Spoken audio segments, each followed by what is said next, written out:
এক আত্মীয়র বিয়েতে সেদিন উপস্থিত ছিলাম। দেখলাম ছাদনাতলায় মালা বদল করতে গিয়ে দুজনে দুজনকে জড়িয়ে ধরেছে। মেয়েটির চোখ বাঁধ ভাঙা বন্যা। ছেলেটিও নিজেকে আর সংবরণ করতে পারল না। এমন আবেগঘন দৃশ্য দেখে পাশ থেকে ছেলেটির এক বন্ধু বলে উঠল, হবেই তো, 4.5 বছরের ভালোবাসা আজ পূর্ণতা পেল। একেই বলে সফল প্রেমিক প্রেমিকা, মেড ফর ইচ আদার। সত্যিই তো, প্রেমিক বা প্রেমিকা দীর্ঘদিন প্রেমটা চালিয়ে যাওয়ার পর একে অপরকে কাছে পেয়ে 7 পাকে বাঁধা পড়ে মনের মানুষকে কাছে পেলে মনটা সকলেরই আনন্দে ভরে যায়। আমরা তখন বলি, যাক, শেষ পর্যন্ত প্রেমের জয় হলো। শুধু বাস্তবে নয়, এমনটা সিনেমাতেও দেখি। নায়ক নায়িকার মিলনের সিনেমার পরই সমাপ্তি। কি তারপরে কিন্তু কি হয়, বিবাহিত জীবনে কেমন থাকে তারা, সেটা কিন্তু দেখানো হয় না। আর বিয়েতেই কি ভালোবাসার পূর্ণতা? চলুন তাহলে প্রেম সফল এক প্রেমিকের গল্প আজ আপনাদের বলি। সেদিন সকালে বাজার থেকে ফিরছি।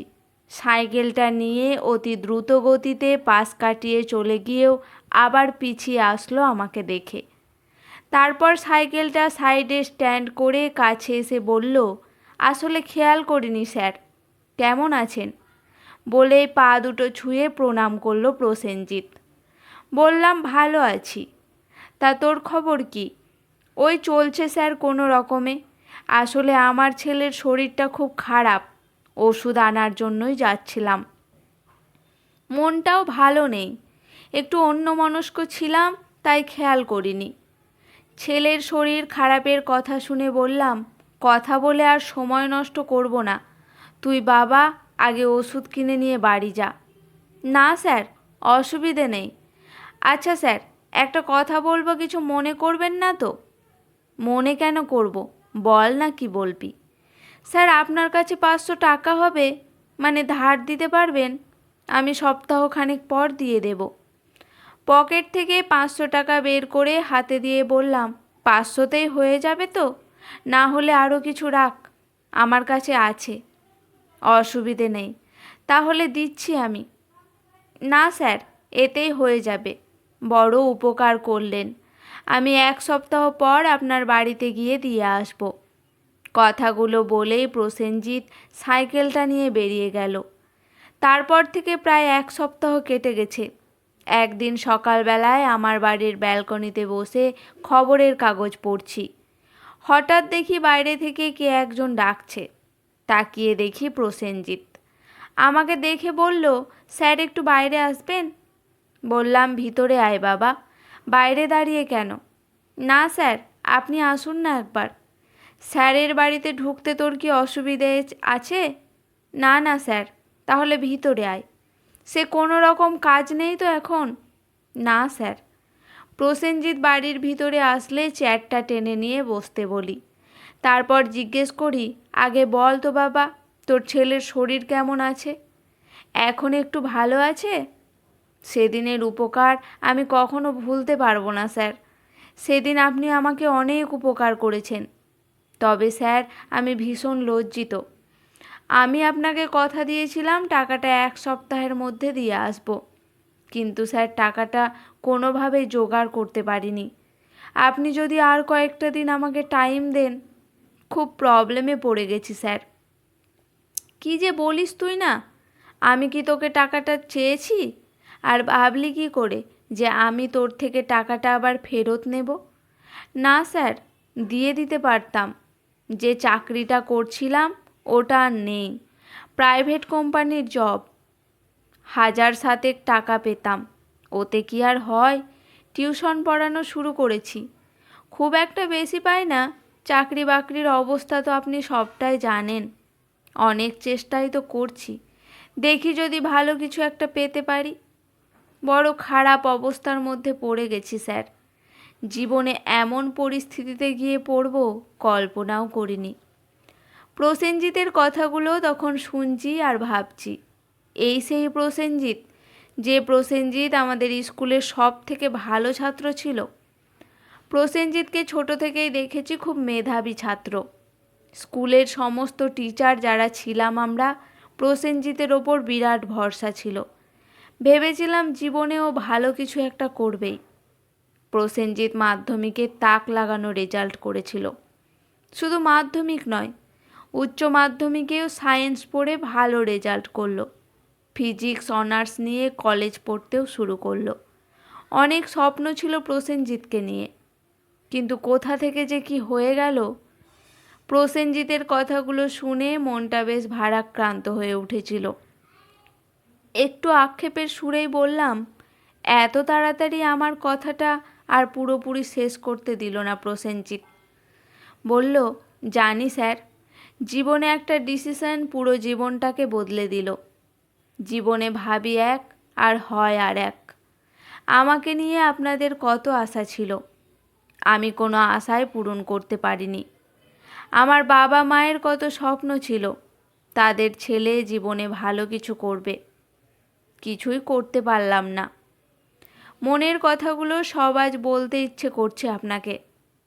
জানেন স্যার, সবার জীবনে প্রেম আসে, আমার জীবনেও প্রেম এসেছিল। প্রেমটা ছিল আমার লাইফের একটা পার্ট। খুব সুন্দরভাবেই ব্যালেন্স করেই চলছিলাম। আপনারা ভাবছেন হয়তো কলেজে গিয়ে প্রেম টেম করে আমি উচ্ছন্নে গেছি। আসলে তা নয়, প্রেমটা আমার অনেক আগে থেকেই। আমি তখন ক্লাস 9-এ পড়ি। আমার মামার বাড়ির পাশেই বাড়ি ছিল সুবর্ণাদের। সুবর্ণাও তখন 9-এই পড়ে। তখন থেকে আমাদের প্রেমটা শুরু হয়েছিল। প্রেম চলাকালীন আমি মাধ্যমিক, উচ্চ মাধ্যমিক সবেতেই ভালো রেজাল্ট করলাম। আপনাদের সহযোগিতা আমি সব সময়ই পেয়েছি। বাবার আর্থিক অবস্থা যে খুব একটা ভালো ছিল না সেটা আপনারা জানেন তো। ওই তো একটা বেসরকারি চাকরি, সামান্য বেতন, তার ওপর আমার সায়েন্স পড়ার খরচ। এই আর্থিক অবস্থা নিয়ে আমার বাবা হয়তো অনেক বড় স্বপ্ন দেখে ফেলেছিল। কলেজে গিয়েও ঠিকঠাক চলছিল। এদিকে সুবর্ণার বাড়ি থেকে বিয়ের দেখাশোনা শুরু করে দিয়েছে, কারণ কলেজে পড়া কমপ্লিট হলেই বিয়েটা দেবে। আমাদের প্রেমের ব্যাপারটা ওদের বাড়িতে জানাজানি হয়ে যায় তখন। আমি তখন স্টুডেন্ট, আমাদের আর্থিক অবস্থা মোটেও ভালো নয়। সে তুলনায় ওরা বেশ ধনী, তাই আমার সাথে বিয়ে যে দেবে না এটাই স্বাভাবিক। কলেজে 3rd ইয়ার চলছে, এদিকে দেখাশোনা করে ওর বিয়ের ডেট ফাইনাল। মন কিছুতেই মানতে পারছিল না এসব। সুবর্ণাও আমাকে ছাড়তে পারবে না। একদিন ও বাড়ি থেকে পালিয়ে এলো, আর ওর এই চলে আসাটাই আমার সম্পূর্ণ সায় ছিল। পরীক্ষার ঠিক কয়েকদিন আগেই ঘটল এমন ঘটনা। তারপর মন্দিরে গিয়ে বিয়েটা করে ফেলি এবং আমার বাড়িতে নিয়ে চলে আসি। তখন ভালো মন্দ বিচার বোধ আমার মাথায় আসেনি। তখন কিছু বন্ধু বান্ধব, পাড়ার মানুষজন, তাদের সাহস জোগাড় আর বাহবাতে আমি এত দূর এগোতে পেরেছি। যাই হোক, সুবর্ণা আর পরীক্ষা দিল না।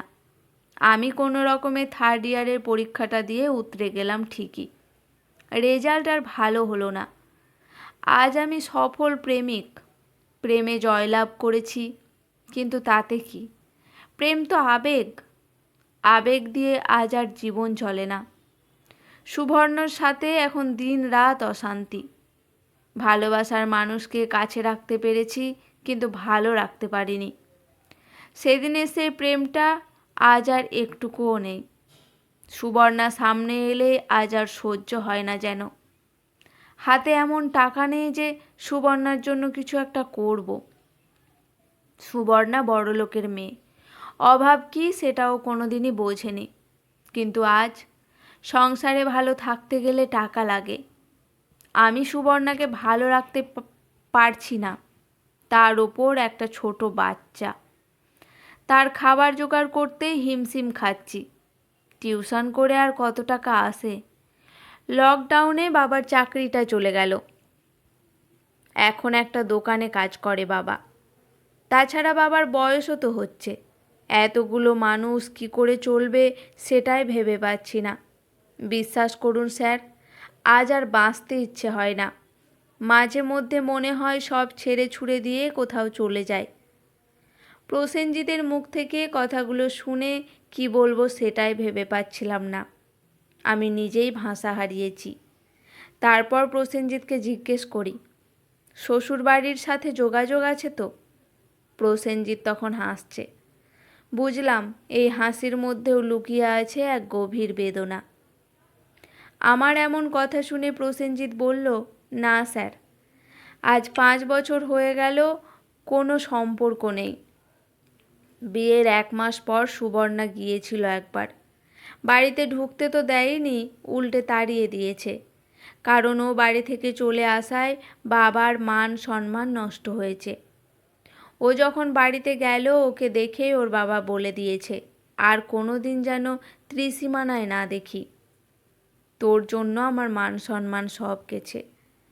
আমি ধরে নিয়েছি আমার মেয়ে মরে গেছে। তারপর থেকে আজ এতদিন হয়ে গেল কোনো যোগাযোগ নেই। আচ্ছা স্যার, এবার উঠতে হবে। সকালবেলায় এসে আপনার অনেকটা সময় নষ্ট করে দিলাম। পারলে স্যার আমাকে ক্ষমা করে দেবেন। আপনাদের কোনো স্বপ্নই পূরণ করতে পারিনি। ভালো থাকবেন স্যার, বলে পা ছুঁয়ে প্রণাম করে তারপর প্রসেনজিৎ বেরিয়ে গেল। প্রসেনজিতের কথাগুলো মনের মধ্যে একটা অসম্ভব বেদনা জাগিয়ে তুলল। সেদিনের সেই প্রসেনজিৎ আজ আর সেরকম নেই। চেহারাটা ভীষণ খারাপ হয়ে গেছে। তরতাজা ভাবটাও নেই বললেই চলে। কতই বা বয়স হবে, 25 বা 26? এই বয়সেই যেন একটা বয়সের ছাপ পড়ে গেছে। অথচ প্রসেনজিৎ দেখতে কত সুদর্শন ছিল। আর আজ বুকের ভেতর একটা কষ্ট লাগছিল। আমিও তো একজন মেয়ের বাবা। সন্তানকে কত আদর ভালোবাসা দিয়ে মানুষ করতে হয়। প্রসেনজিতের যে বউ, সে তো আমার মেয়ের মতোই একটা মেয়ে। অথচ আজ কত কষ্টে আছে। আমরা বাবা মারা সন্তান মানুষ করি কি এই দিনটা দেখার জন্য? আবেগের বশে একটা সিদ্ধান্তই পুরো জীবনের সিদ্ধান্তটাকে বদলে দেয়। তখন আর কারোর কিছু করার থাকে না। আবেগ নয়, বোধহয় বিবেক দিয়েও ভাবতে হয়। সফল প্রেমিক হওয়াটা বড় কথা নয়, কিন্তু ভালোবাসার মানুষকে সারা জীবন ভালো রাখার নামই ভালোবাসা, সেই সঙ্গে নিজেকেও। আর সেটা না রাখতে পারলে সফল প্রেমিক হয়েই বা কী লাভ? তাতে প্রেমটাও বাঁচে না। অভাবের আঁচে পুড়ে ছারখার হয়ে যায় এক সফল প্রেম কাহিনী। আজকের গল্পটি এখানেই সমাপ্ত। ভালো লাগলে পাশে থাকবেন।